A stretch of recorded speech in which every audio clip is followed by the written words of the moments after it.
Atheist Nomads, episode 275, Black Women v. Religion, with Valerie Wade and Deanna Adams.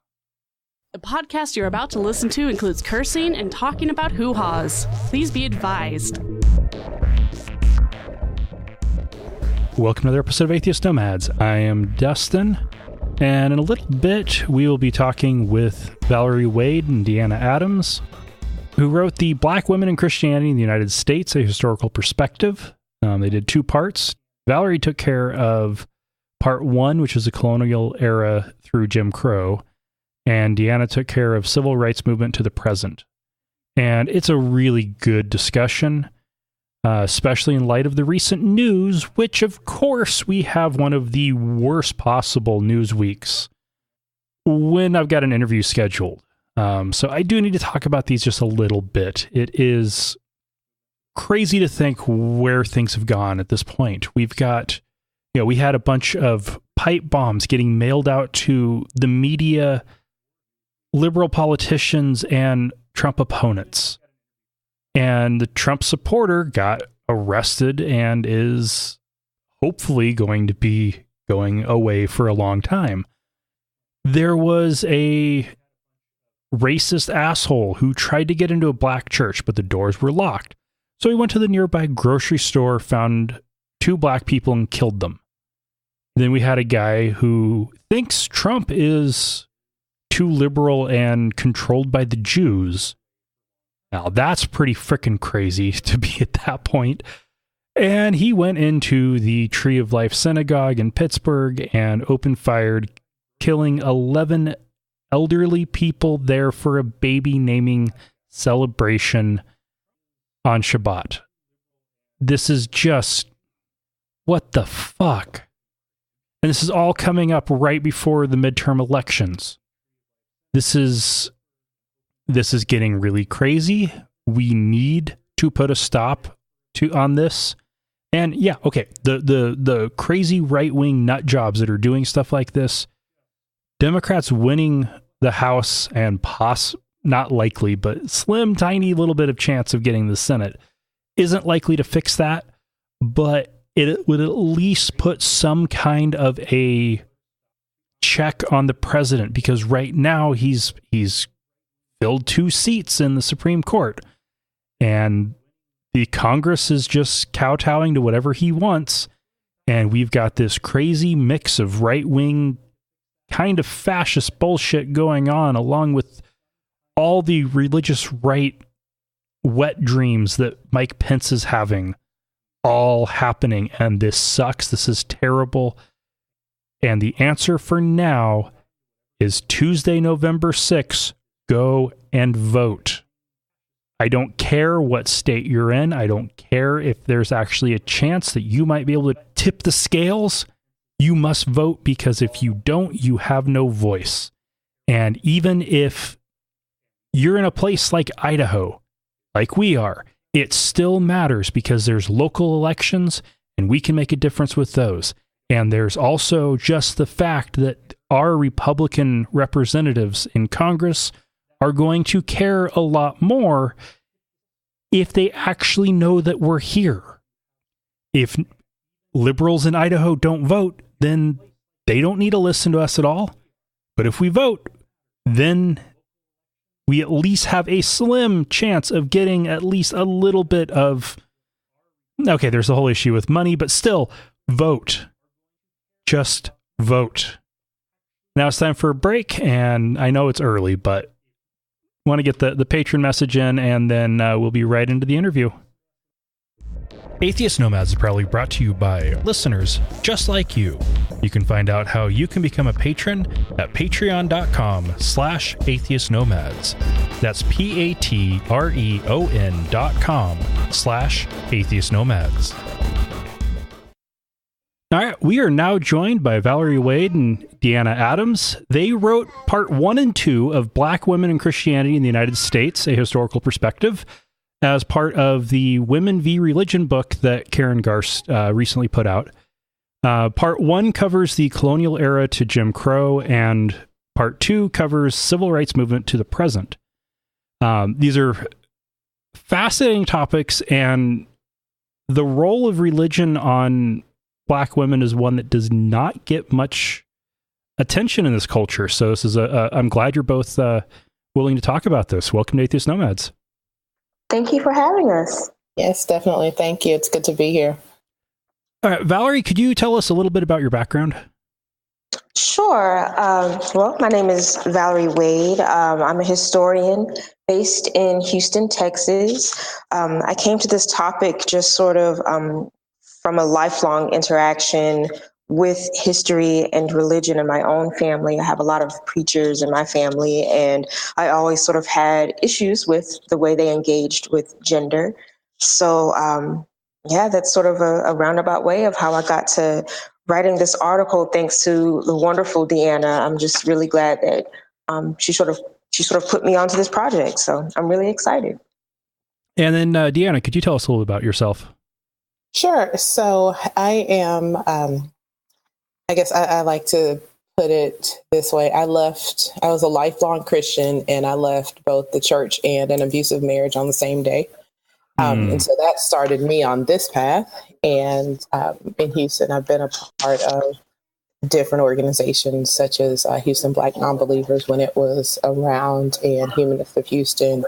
I started a blog, and through all of that involvement, found out about this particular project and was really excited about it because my main focus has been, coming from a background where I saw a lot of the abuses that happened specifically to Black women in the church. I wanted to make sure that our stories were told, and that, someone would speak to us and say, it's okay to leave all of that behind. Your life can actually be better without a God. So that's how it came about. And then Valerie is like the best historian, archivist, official person that I know. And so in order to have an essay that was factual and historically relevant, I asked her, please help, but please do this too. And hey, why don't you write about the history? Because you're amazing about that. Oh, thank you. Oh, very nice. Okay, so let's give us the rundown on how did those early days in the colonial and antebellum days with slavery, how did that interaction between Christianity and not just the slaves as a whole, but women in particular, how did that go down? So in many ways, people sort of had to redefine their relationships to all kinds of sort of social interactions, whether that's religion, marriage, family, death rituals, like everything sort of had to be redefined in the context of slavery. So in the context of the slave trade and Black women, so much just had to be sort of subverted in order for them to just survive. And they found strength in some things that sort of worked for them in the moment, like in that context. But now that we aren't in that context anymore, we're able to sort of question those things more and interrogate them more in a way that's more healthy. So I don't know, there's just a huge tension between sort of how people survived slavery and what's useful now. Mm-hmm. And to me, that's just such a big thing that I'm trying to unpack, because people had to make do with such harmful things like patriarchal Christianity, to live. So, well, what did it look like in the West African communities before? Because the slave trade was going on before genuine colonialism started, mm-hmm. And by the time the massive slave trade in the southern United States, what did religion in that area look like then? So it was really varied, actually. You had a combination of matriarchal and patriarchal societies. You had societies with sort of different family groupings, different ways of relating to nature, all kinds of things. So, but what was common across a lot of pre-colonial West African religion was an acknowledgement of the divine feminine. They didn't have a problem honoring goddesses along with gods, and sort of worshiping female representations of nature or anything else in their environment. So that's something that definitely changed in the context of slavery, unfortunately. And that's one thing you'll see in a lot of pre-Christian religious traditions, is that it's often based around agriculture, and with that, it ends up being a fertility cult, and the feminine divine is incredibly important for that. Yes, definitely. I mean, it was such a central part of their society. And I can only imagine how, just sort of psychologically traumatizing it must have been for them to survive the Middle Passage and come out on the other side in this world where it's pretty much blasphemous to acknowledge, goddesses. And put them on the same level as, the singular male God of the Christian Bible. But yeah, it's almost like night and day when you look at the pre-colonial religious practices of West Africa, and you look at sort of, quote unquote, traditional Christianity as it was practiced in the New World. And religion was definitely used as a tool to enforce the slave trade. Mm-hmm. Yes. Did they use Christianity to get slaves to reinforce, I guess, obedience? Yes. There are verses sort of sprinkled throughout the Bible that are very, very easy to kind of they're used contextually or taken out of context. But verses that talk about masters and slaves and obedience and sort of reinforcing these sort of hierarchical roles in society. So they were able to use the text of the Bible to say, hey, if you don't do what your master says, you're actually going against God's will. And that's a really heavy thing, to live with. Of course, if you believe in God, you don't want to go against God's will. So you're obedient. And that's something, that brainwashing, that training is something that a lot of Black Americans are still trying to undo today. Like, it was just so forceful and became so ingrained in our culture that, to sort of go against it, to speak out against the church is still a huge deal. All right. And then were men and women treated differently in that time period within Christianity? Yes. And race complicates that, though, because Black women were not seen as women in the same way that white women were. So the sort of delicacy, being a lady, things like that, those are things that sort of were not really attached to Black womanhood during slavery, generally speaking. So it complicates things a little bit because they were acknowledged as female in a lot of ways, but not as necessarily women. But if you're going to look specifically in the context of slave communities, like the relationships between Black men and Black women, they definitely were sort of under Black men in society because, they were basically sort of forced to mimic the larger American society that they were brought into in a lot of ways. And of course, I'm speaking generally, but they were treated differently in the ways that you can probably imagine that men and women were treated differently. Right. The woman was supposed to, follow the man, honor the man. He's the head of the household, so on and so forth. And as much as those things could be mimicked by slaves, of course, slaves didn't really have households in the same way that masters did. But, the analogy can be made. Well, in an era where women couldn't even own property, you can only imagine how bad it would be for women who were property. Exactly. All right.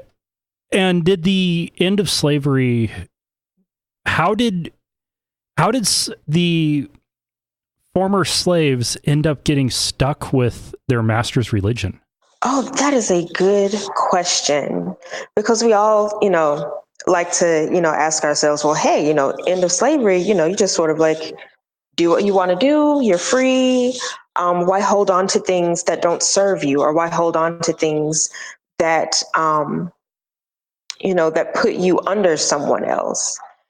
And it's a complicated answer, because by the time we get to the 1860s, when emancipation happens, slavery has existed in this country for generations. We're talking hundreds of years. So for a lot of them, that's all they knew. That's all their grandmother, great-grandmother, great-great-grandmother knew, if they'd been here that long, was Christianity. If their ancestors happened to hold on to some of their ancestral religions, then they may have pieces of that, but they still had to function in a largely Christian society. So I think that after emancipation, they were still sort of figuring out how to be citizens, how to survive, first of all, because, if you choose to leave the plantation, well, then all of a sudden you have to, kind of work and earn a living in a very hostile environment. Yeah. So that's something that, of course, in a perfect world, like as soon as the Emancipation Proclamation happened, it's like, release all the chains, we're going to go back to, what our ancestors did. But I think it's a little more complicated than that, because there was a lot of pressure for them to perform a sort of Americanness, because that meant you were, quote unquote, decent. That meant you were a human being. And to perform that, you pretty much had to be a Christian. And Protestant specifically. Yeah. To jump in here, there's also a part of that we don't talk about a lot, which is, when they were being indoctrinated into Christianity, one portion of that we miss sometimes is the portion of giving people hope to get out of their situation. So, when people who are in bondage were taught Christianity, they weren't just taught, we will beat you if you don't believe this and you better obey your masters. They were also taught that if you do those things, then, Moses will come and get you out of this bondage, or, God is going to give you wings once you get to heaven. Because, think about it, if you don't have that hope part of it, you'll just die. You would think that they would just, okay, well, if this is all that life is, I don't want my children to have to deal with this. I don't want to have to deal with this. So we're just going to die now. But if you have to have that hope part of it too, when you're indoctrinating people to help them continue to move forward. And so once slavery was over, quote unquote, because it let's be honest, it never really stopped. It just changed forms. Yeah. Then that hope part was still there. And that's what we see a lot of to this day. We see by and by, God's going to reward us for our faithfulness, and things will be better once we're in heaven. And there's this hope part of it that if you don't have that a lot of times and you don't know what to replace it with, it's unbearable. So then would there have been sermons that were kind of along the lines of obey your master and God will bless you by freeing you? Yes, definitely. That came from both white religious leaders and Black religious leaders. They, all played a role in sort of pushing this idea that, obedience was the way to go, that patriarchal Christianity was the way to go. And if you deviated from that, then bad things would happen. So yeah, definitely. And any preacher or spiritual leader on the plantations, male or female, that said anything different had to do it very, very secretly. And did women have much of a voice at that time? I hate to say that they just did not have a voice, because we know that women, even in, say, if you're looking at midwives, That's a really necessary and respected position in a slave community, because that's pretty much the community doctor. So, she would have a voice, just not a voice in the way that someone else might have a voice, if that makes sense. Mm-hmm. So I think women were able to enact a certain level of influence, but only within very specific situations and specific positions. And we know that because, there were Black female preachers. We have uncovered documentary sources of Black female spiritual leaders back in slavery and after slavery during Jim Crow. So Black women were engaging with these things. It's just that, they just had to do it in a different way because, once again, the Bible, depending on how you interpret it, of course, says that women can't speak. A woman can't, lead a man. So they just had to be a bit more subversive with what they did. And unfortunately, when you're going back in the historical record, their voices just don't show up as much. So I'd hate to say that they didn't have a voice. They just had to use a different voice or use different avenues to get their voices heard, I think. But, they were around. I mean, Black women have been, leading and teaching and, and doing what they could to survive. It's just harder to get at their voices now, 150 years or so after slavery. All right. And what did the Black church look like during Jim Crow?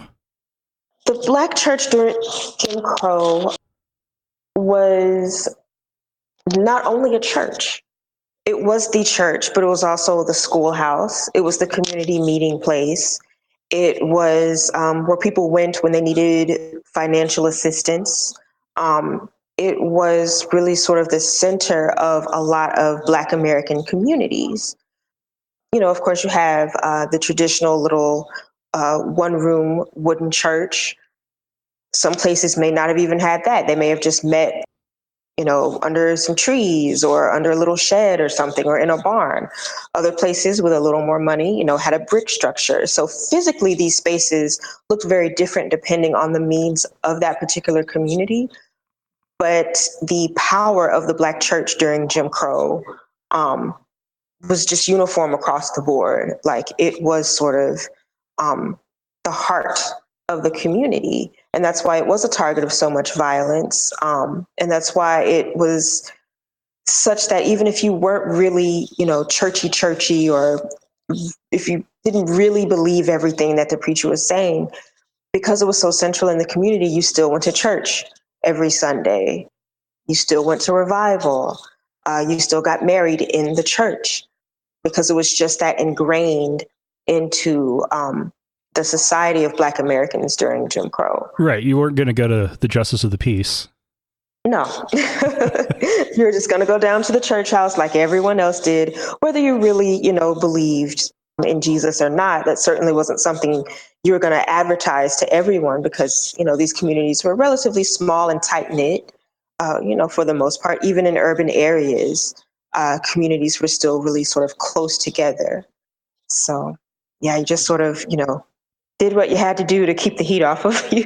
Well, if you weren't a believer. During segregation, there would have been a lot of community resources that would have just been straight up off limits, right? Yes, exactly. So if you're thinking about, say, you had a medical emergency and you needed some money to pay a local doctor, well, you couldn't exactly go to the bank that served white people to, maybe get a short-term loan or anything. You had to go to your church. And there may have been a mutual aid society or some Masonic lodges or some other sort of organizations loosely connected to the church. And that's how you would get help. So, because of segregation, they were cut off from a lot of other means of help, and the church was there. So once again, even if you weren't a believer or if you weren't really into church, it was the lifeblood of the community. Right. Yeah, if that's the only building you have access to. Yeah, I mean, if a speaker came to town, they spoke at the church. Yeah. If the kids needed a school building until money was raised for an official school building, well, they went to school at the church building. So Yeah, it was more than just the church, which is why it's just why Deanna and I are sort of, still sort of speaking and writing and trying to like get people to think about it today in 2018. Like, it's just so ingrained. All right. When you generally see the historical, portrayals of the civil rights movement, it seems like it was a bunch of ministers that were leading it. Mm-hmm. Was the church really running the show then? So mostly. Yeah. And that's one of the things that we really explore as far as the civil rights movement, because the prevailing narrative is because the church was so central to everything, or, most things in Black life and in the Jim Crow era and segregation, et cetera, then clearly the church was, the backbone or the starting place of the entire civil rights movement. And, I talk about in the essay, while the church was definitely present and there was definitely a lot of organizing that went on in the church, there were a lot of churches that did not want anything to do with the civil rights movement, either through apathy or God's going to take care of us, or, you guys should stop agitating, there were a lot of churches that just didn't want anything to do with it. They didn't want any trouble. So, I don't come in and say, no, the church didn't do anything, because that would be a lie. But at the same time, the church wasn't as all encompassing during the civil rights movement as a lot of people would like for them to have credit for. And there are certainly certain congregations, like the AME church was always very activist from what I understand. Yeah. But, there's a lot of other churches that were like, no, God will take care of us. We'll be fine. Well, and if it's the church is the only building, meeting type building that you have access to, then it would seem like the pastor would have a lot of influence over any meetings that are happening there. Right. I mean, they had to approve them a lot of times. And like Valerie was saying, there were plenty of people in the civil rights movement, like A. Philip Randolph, who were not religious at all, non-believers, but they knew that they still kind of had to deal with people who were in the church in order to organize. So it's kind of a double-edged sword.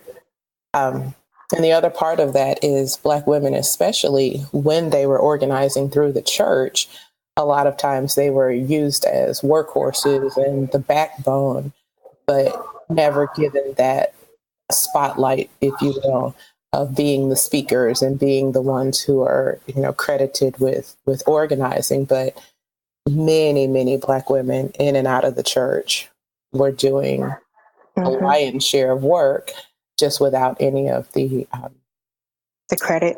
Right. Thank you. The credit for it, Yeah. And that's a really, really important distinction. Just because the women were not the official leaders, not the ministers and the pastors are, leading or at the forefront of everything, they were still engaging with theology. They were still doing so much work, so much fundraising. And it's, I think, just recently, within the last, I'll say maybe 20, 30 years, you're really seeing more Black women become privy to those positions. And it's just amazing to me that, it's just taken that long. Like this is an institution that would not have survived without the labor of women. And yet for so long, women were not permitted to be in leadership positions. In fact, we're told that they would go to hell if they took those positions, or if they were allowed to take those positions. So wow. The brainwashing and it's heavy, and we're still working to overcome a lot of that. Right. Well, yeah, right next to those verses that say slaves obey your masters are verses that say the man is the head. Yes, exactly. And women are not permitted to speak. Yep. Yeah. So, yeah, okay. So it definitely sounds like Black women were kind of pushed down from every angle. Yeah, pretty much. Yeah. It sounds like, I try to be positive and whatnot, but really, like the flat truth is, yeah, they were oppressed by gender and they were oppressed by race. So, yeah. Wow, that's yeah. Well, and heck, even if you look at the stats now, with income inequality across gender and racial classifications, Black women are at the bottom still. Yes, that's in a lot of different areas, in health outcomes, in rates of depression, rates of obesity, rates of diabetes, rates of heart disease. Even childbirth death rates, maternal mortality rates. That's been in the news a lot lately. How bad those numbers are for African American women. And it goes back to what Deanna is saying, like all these other health issues that stem from other forms of oppression. It just makes for a perfect storm. And we're just still dealing with that. While we're still one of the most, or if not the most religious portion of this country, especially, we're dealing with all of it. So, kind of what my thesis is what is all that religiosity doing for us, really? We're the most religious, but also have these outcomes. Clearly, something's not working. Yeah. All those promises from God just don't seem to be being fulfilled. Yeah, not at all. So either he's a liar or not there. Yeah, one or the other, Yeah. Either way, most traditional Christians have a really hard time dealing with that question. You usually just get some form of, don't question God, just trust his word and everything will be okay. And it's like, no, I have to ask questions. That's just how I'm built. I can't do that. I like to say God always has an escape clause, because if something good happens, it's because God loves you and he wanted it to happen. But if something bad happens, it's because, he's preparing you for the next bad thing, or he's, you didn't pray right, or, 2 generations back, your foremother took a blood oath to somebody. I mean, I don't know, but there's always a reason for why, whether it's positive or negative, there's always that escape clause. Mm-hmm. And Deanna, you wrote a bit about the prosperity gospel. Yes, I did.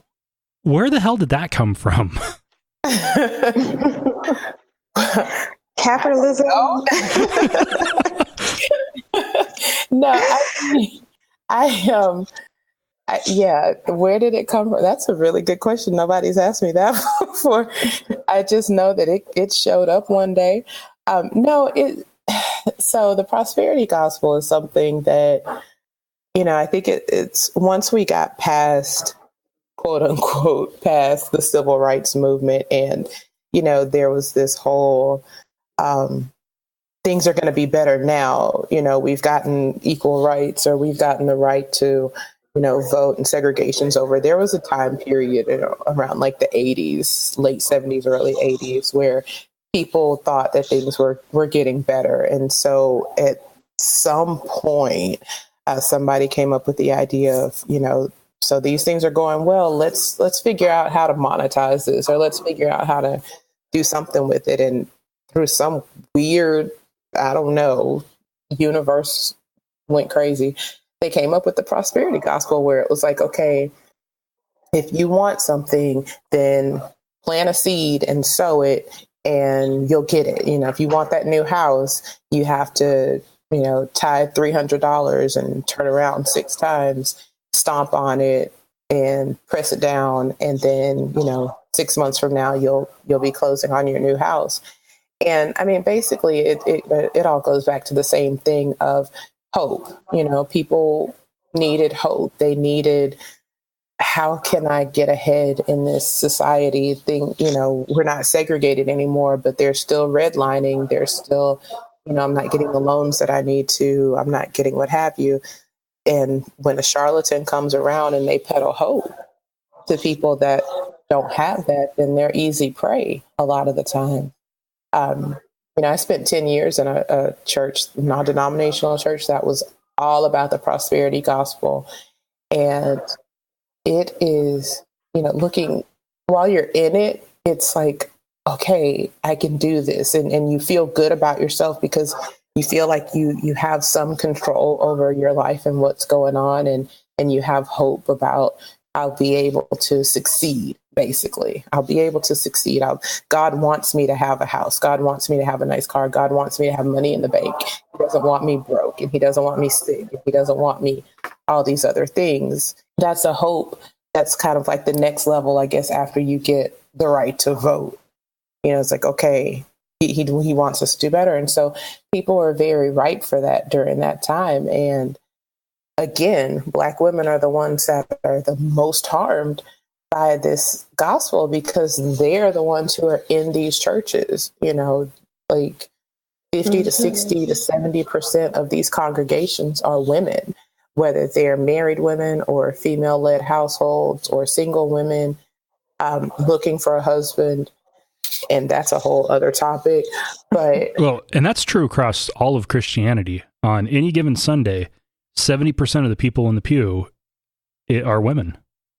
But when you add that to women who are already making, 70 cents, 50 cents on the dollar for what white men are making, you're taking more money from people that don't have it to give you, and you're peddling them hope. And so it's like, here again, I tell people all the time, when I left Christianity, the very first thing, they're like, what happened? How did you feel? What's the first thing that happened? The very first thing that happened is my savings account grew, because all that money that I was tithing and giving offerings to, I put it directly into my savings account. I'm like, clearly I don't need it. So that's the first thing that happened, And I mean, it's true. It's just taking from people that really don't have it to give and not giving them anything in return. Yeah. So in that church, how many people actually profited? I mean, the pastor. Was that it? His friend. Right. The pastor and his friend. I will tell you, when I was a part of the Prosperity Church, my career, because I joined that church right after I graduated college.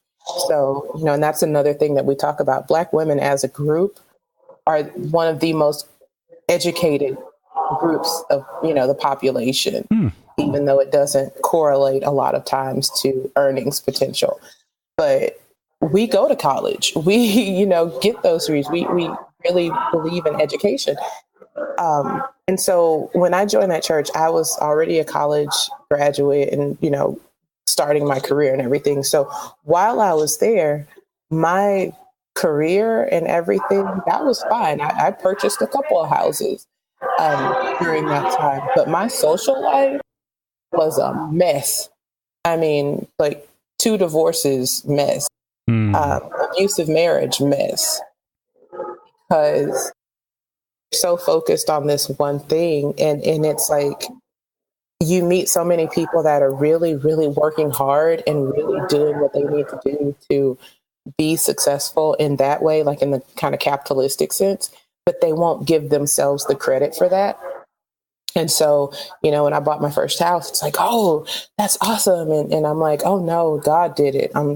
He made a way. No, actually, I went to school and I got a decent job when I got out of school, and then I saved up for it. And then my dad helped me a little bit. And then I signed some papers. I did that, but you will hear, people won't take responsibility for that, whether it's positive or negative things.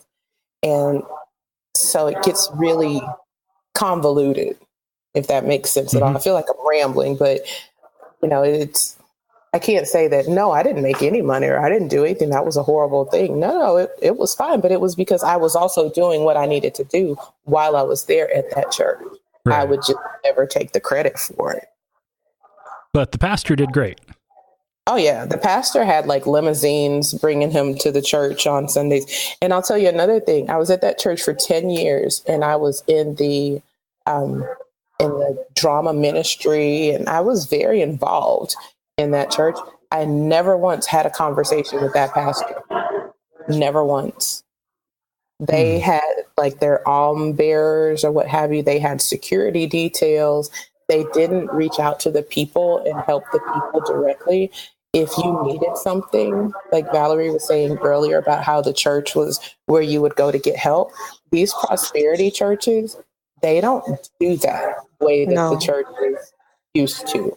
They will tell you, if you need help, you need to pray about it, or you need to sow a seed. But if you actually go to a lot of these churches, especially the prosperity ones, because you need your rent paid or because you need your lights turned back on, they will turn your way. Or they'll look at their tithe records and see if you've been tithing. And if you haven't, they'll say, oh, well, you're not on the rolls. And they will kick you off the rolls and they will not help you. So, on the one hand, they're preaching, this is how you make money or this is how you do things. But on the other hand, they're not helpful in the community or to their own parishioners at all. Man. Okay. So basically they ask for money and put on a show. Yep, pretty much. In a nutshell. All right.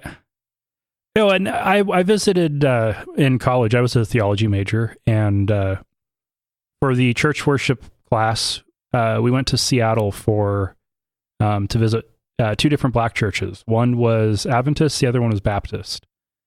And I was amazed that the Adventist pastor was wearing the nicest suit I had ever seen on any Adventist pastor and driving the nicest, fanciest car. And he was on the denominational salary, so he wasn't making that much money. But there definitely seemed to be, what I was seeing at those two churches was that everybody was putting on a show. Yeah, and then, look at Joel Osteen. He's, obviously not a Black pastor, but if you look at his congregation here in Houston, a large majority, I don't know about the majority, but there's a large number of his parishioners are African Americans. He has his salary from the church or whatever, but he also writes books with a lot of fluff in them, believe God, you'll be fine, over and over again. And it sells 1 million copies. And so he has his, $4.5 million, and I'm just throwing out numbers here, estate, and he has his cars and everything. So it is a show. It's a show that, just like actors and actresses put on a show and they get paid for it. It's the same thing. Yeah. Is there still any value in the church for the Black community that either of you can see? Or has it lost that? I feel that the only value that the church offers now is in the realm of community service. And that is limited only to the congregations that really hold that as a central tenet of their role in the world. Because a lot of them don't. A lot of churches, big, small, whatever, really don't value community service in that way.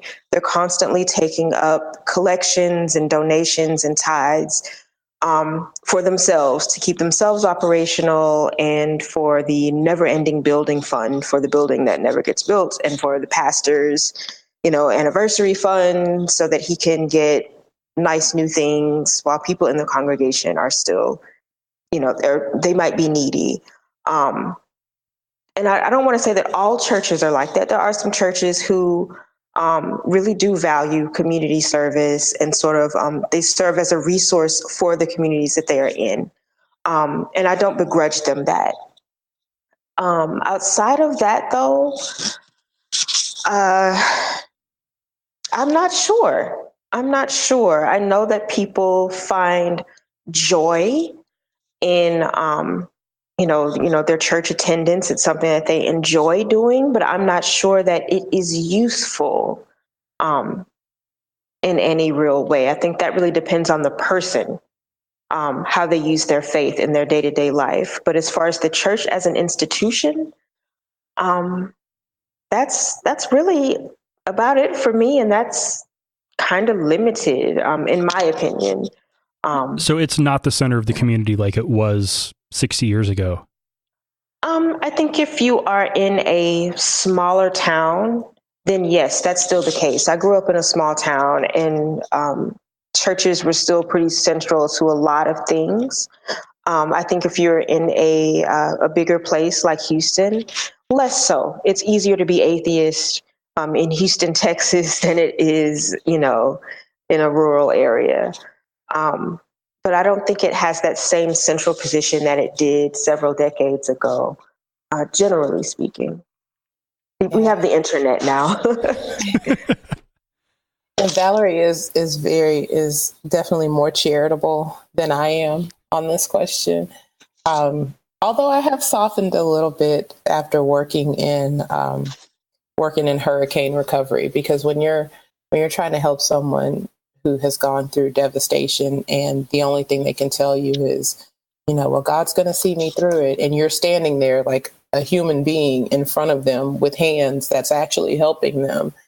Yeah. And they say that you have to just be quiet in that moment. There's been moments where, one of my favorite residents in the world, she looks at me and she's like, we believe in God and he's going to get us through. And I just have to bite my tongue almost off because, I'm basically anti-theist. And I'm like, you know what, ma'am, you're okay, ma'am. I won't agree because that goes against everything I really think, but I'll just kind of look at her and nod because you don't want to take that last thing away. I mean, she's already lost her house, right? Yeah. But at the same time, I really, really think that it's more harmful, even just because of the mindset that it gives people, than anything that it could do to kind of help them out. Because a lot of times, even if you just look at specifically how people think when they're religious, there's a lot of apathy that's involved sometimes, where they won't get up and do things for themselves because they're waiting on God to talk to them or show them or, what have you. And even at that level, you're kind of like, this is not working for you. This is harming you. And so I see a lot of that harm. And especially, being in the position that I was in with, being in an abusive marriage or whatever, and having the pastor tell me, well, just pray for him. If he's not treating you right, or if he's doing this or that or what have you, then, just pray for him and God will turn his heart. I think about those things and how incredibly harmful that is. And so for me personally, I can't see a positive in that. But, like I said, you deal with people that have gone through devastation and loss, and you don't know what else to give them besides yourself helping. You kind of just have to look. Yeah. Yeah, and it'd be kind of a dick move to tell somebody whose house was under 10 feet of water to right. God ain't coming. Back it up. There are times I really want to be able to look, God ain't coming, but I'm right here. Let's do this, Yeah, because people aren't even in a space to understand where you're coming from. And I struggle with that as patient and as, I don't know, understanding as I try to be. Everything Deanna is saying is true. It's still very frustrating when you're dealing with people who just cannot wrap their heads around the idea that God might not be there. Even in the most simple of terms. So it's hard to have those conversations. And I commend, anybody who is willing to have those conversations, because I try on a regular basis and it just always seems to go left. And I'm just like, I don't know. I have nothing else for you. Yeah, it's hard. Just hand them the book. I mean, that's literally why we wrote this book, kind of tying it all together with a bow, because one of the things that Karen did in editing this book is she got together 13 of the most diverse voices I have ever seen in one volume, of women. And I mean, there are, besides us as Black women, there's Jewish women, and there's Latino women, and there's trans women, and there's, LGBT women. I mean, there's such a diversity of thought in this book, and just saying, look, this is why we don't have to do this. We don't have to stay here. We can be fully functional, successful human beings and women without this kind of, God thing on our shoulder, on our back, as it were. And I think that's kind of the whole point, is just, I mean, like the title is The Case Against Faith. This whole book is making the case that we can move beyond this. So that's why I was super excited to be a part of it, because that's kind of the point, you know? Well, and one of the I've had a little bit of a behind the scenes look at it with talking to Karen about, you know, because she wants to get as many of you as possible out on podcasts. A lot of the women who wrote essays for this book can't do that. Right. They're operating under pseudonyms and can't let their voice be heard. So this was the only thing they could get. That's terrifying. Yeah. That's horrible. Yeah. And that's the reality of the power and how pervasive patriarchal Christianity is. I mean, there are real social consequences for speaking out against the church. And that's why, you know, like, this project is something that I really am so excited to be a part of. And I'm really thankful to Deanna for telling me about it and inviting me to join, because, you know, I'm glad to at least be able to offer a little nugget of historical context for why, you know, we are in this situation. And I'm glad to sort of be in community with the other women in this book who are also writing about why we're in this situation. What are my experiences? How do they relate to other women's experiences? And what can we do to, like, fix this? How can we either make the church better or leave it, period? You know, like, you know, but that can't happen until we kind of chip away at it and really get our voices out there. So, yeah, that's why this is important. Yeah, and just to add to that, another, Valerie's going to get tired of me just like loving on her so much, but I respect her knowledge so much. The fact that she's knowledgeable about the history from the beginning, because just like at the beginning of, you know, our conversation today, our beginning is not slavery. Slavery is not the start of Black people, you know, and a lot of times when we have conversations, that's the first place that people want to go. And even within our own community, a lot of times we don't have a generational remembrance of what we were before being, you know, forced to come here. And so I am just so thankful that Valerie was able to come in and say, look, this is what things were like in certain areas of Africa before we became a stolen people. This is what we believed in, you know, certain areas, of course, not continent wide, but starting it from before then, because so many people are like, okay, so slavery just happened and then here we are. No. We have such a deep history before that is so important to remember. And I think if more of us can remember that, then we'll realize that Christianity was never our thing anyway. Yeah. So why hold on to it so hard, you know?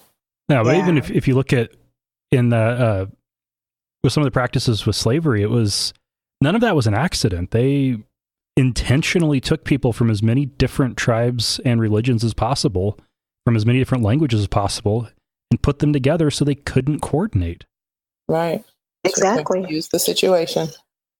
You know, you take people from where everybody's as different as possible and cram them all together. That's not a community, but they'll become one. Yeah, but it had to become one. And that's a very long, you know, process. You know, that's a generations long process of people sort of coming together from all of these different cultural groups into, you know, just becoming Black American, whatever that means. And of course, there's still so many debates on what that is. But yeah, that was a long process. And I try to caution people when talking about history, I try to caution people not to think that we lost everything African about us. We didn't. There are still Africanisms all throughout, even our Christian religious practices, our language, our food, different things that we do with our hair and our jewelry. Like, we did not lose every single connection that we had to our past.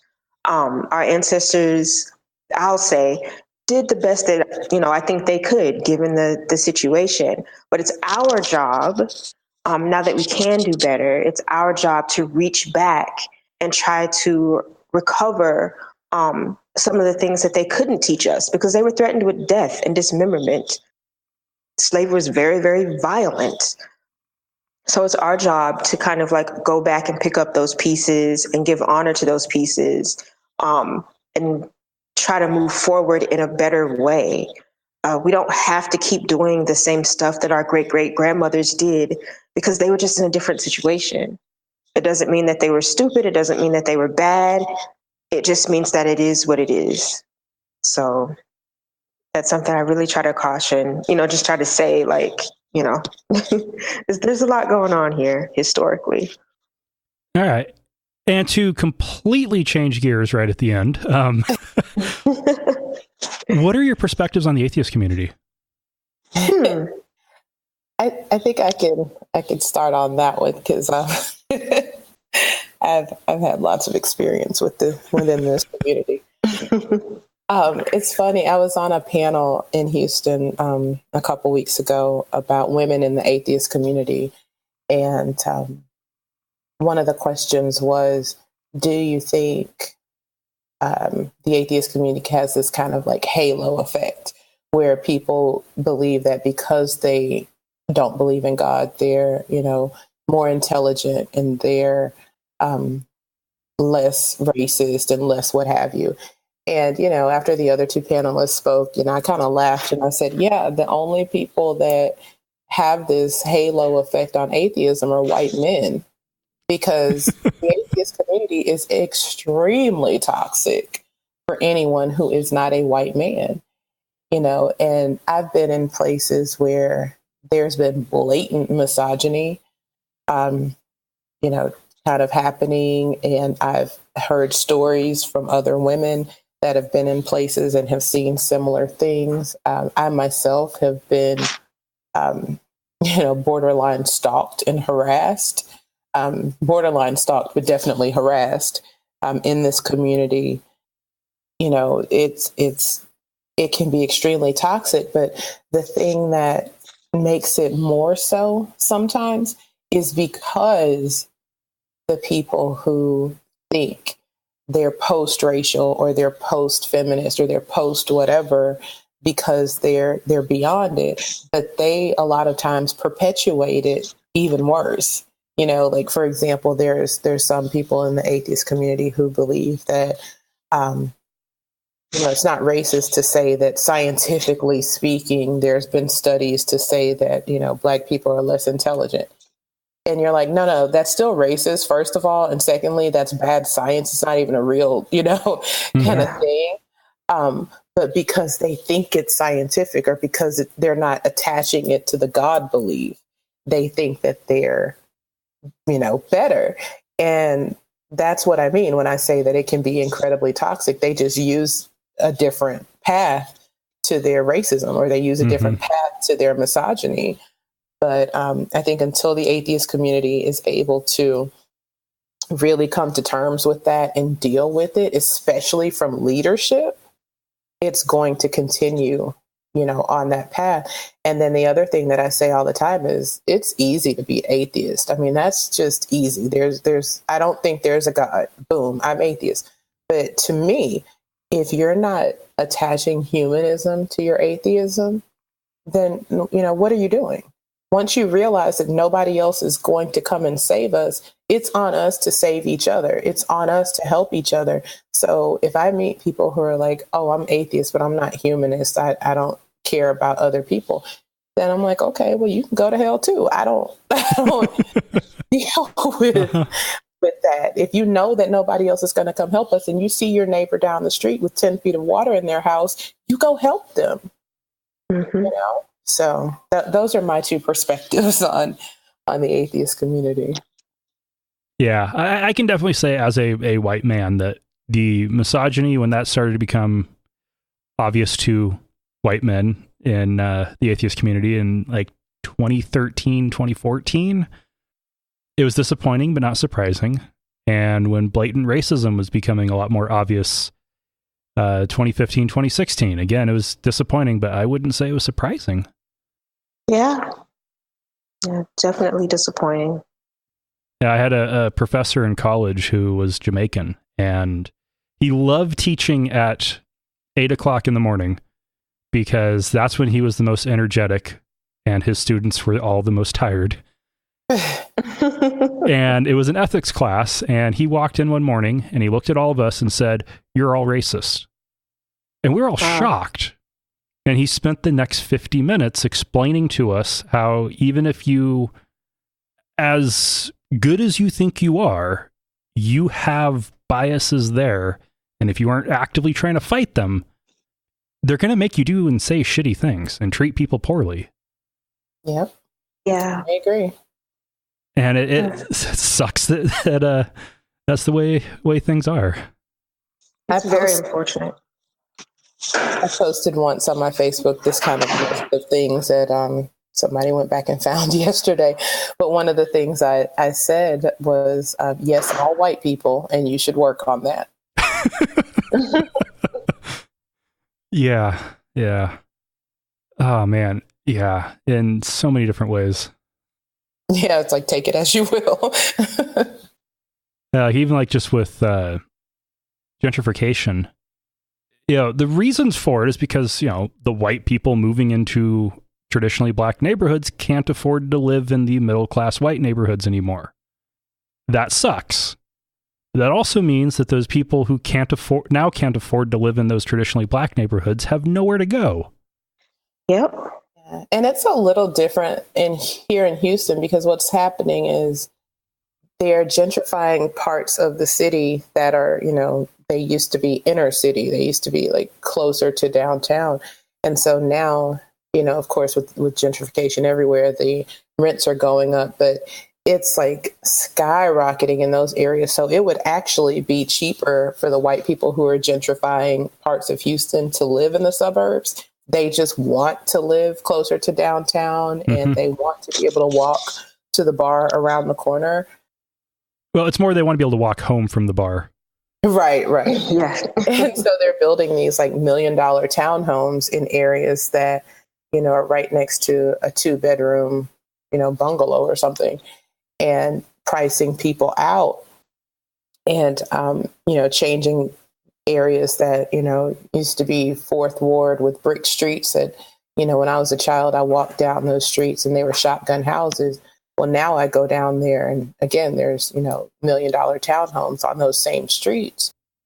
And it's kind of in areas like this, it's making the suburbs more diverse, but then also more isolated.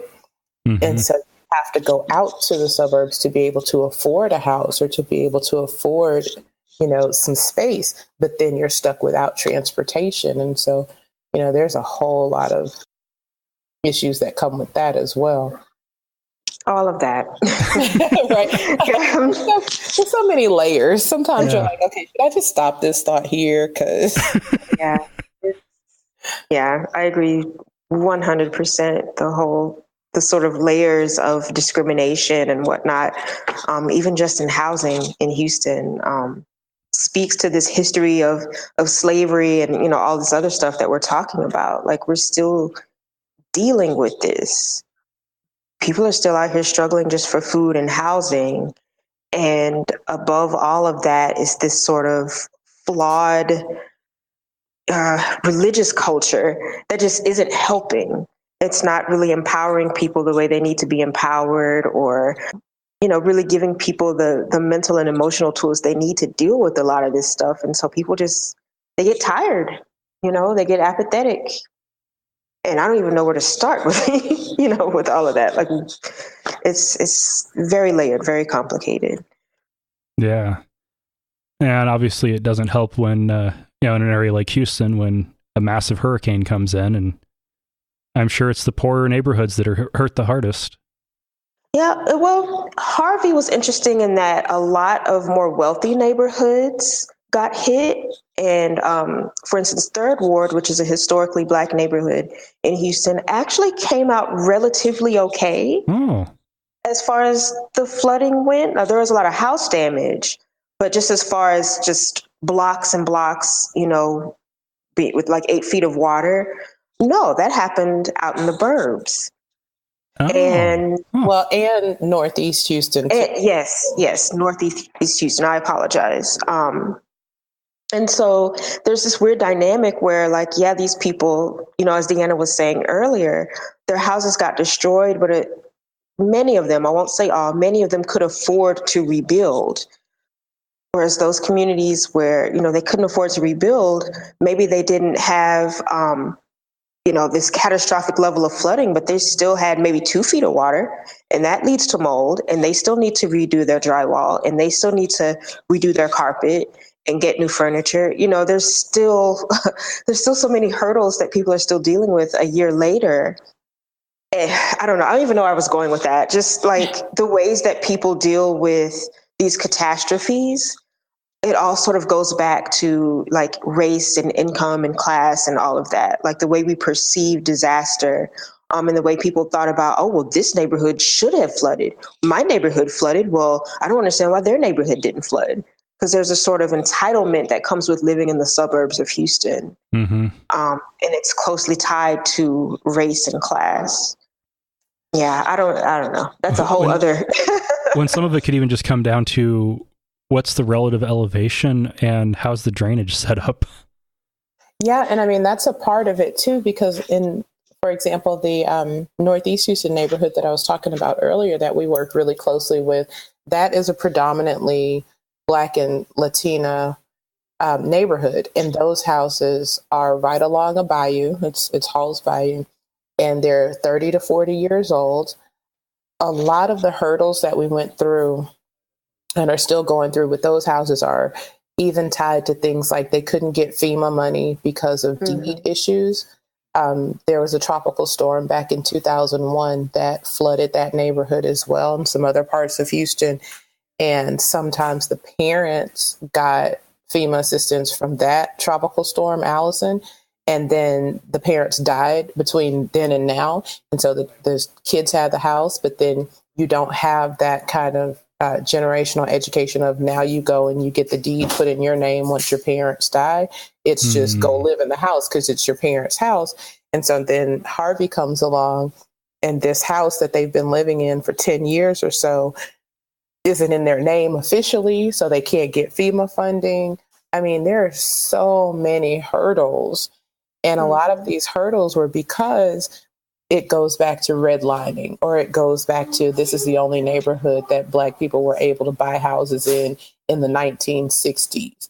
And so, and then between then and now, there's been an infrastructure that has not been updated, and drainage hasn't been done. And right after the hurricane, this neighborhood waited 3 weeks for the city to come and pick up all the debris when, 3 days after the hurricane, they were in River Oaks, which is a, more rich neighborhood or what have you. So it's like Valerie was saying, it's all of these things put together. And, it just builds. It builds on top of itself. And for our listeners who aren't aware of what redlining is, could you give a brief definition of it? Sure. So basically, redlining is when it's the practice of only selling houses and giving loans to houses to white people in certain areas. In a nutshell, real estate agents, loan officers, sometimes city planners would all have a hand in drawing these red lines, like literal red lines on a map around a certain neighborhood, and saying, either Black people can only buy in this neighborhood or Black people cannot buy in this neighborhood. It was coded into deeds for years and years, where when a white person would buy a house, in their covenants for that house or their deeds, they would have to agree to not sell to Black families. And so, how a lot of people say, well, there's different racism in the North and South. Redlining was practiced, from what I understand, mostly in the North, because Jim Crow was way more de facto in the South, but it pretty much happened everywhere. And it's pretty much how a lot of times African Americans ended up in parts of the city that were less desirable than other parts of the city. And this is, nationwide. Yeah, I know in the Portland and Seattle metropolitan areas, there was quite a lot of that. Yeah. Oh, Portland. That's a whole other topic. Portland's was nasty. Yeah. Portland was like conceived as a whites only town, from what I understand. State. Right. Yeah, it was in the Oregon State Constitution until 2004 that black people were not allowed to live in the state. Yeah. Yeah. So much for that liberal oasis. Yeah. All right. Well, I think we're out of time. Do either of you have anything that you'd like to plug? The book. Yeah. Women versus Religion, The Case Against Faith and for Freedom, edited by Dr. Karen L. Garst. That's what we're here for today. All right. Well, thank you both very much for joining us. This has been a real pleasure, and we talked a lot about a lot of really heavy issues, and I appreciate you discussing those with me. Well, thank you so much for having us on and for hosting what I think was a really informative conversation. This was great. Definitely. Thanks for having us. It's been a pleasure.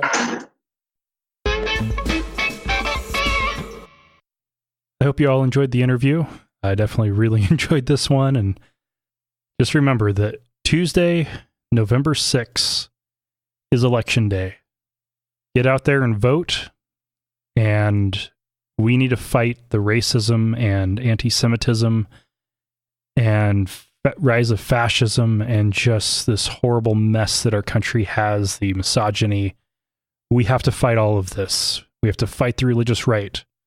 And the way to do that, vote Democrat, help bring in the blue wave so we can put a stop to all the bullshit that's going on right now in our politics. So remember, not all those who wander are lost unless you don't vote.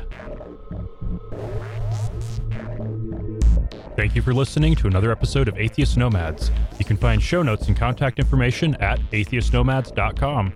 Follow us on Twitter at Atheist Nomads, and like us on Facebook at facebook.com/Atheist Nomads. Please subscribe to the show in iTunes, Stitcher, or your podcatcher of choice, and while you're there, feel free to leave us a review. Theme music is courtesy of Sturdy Fred.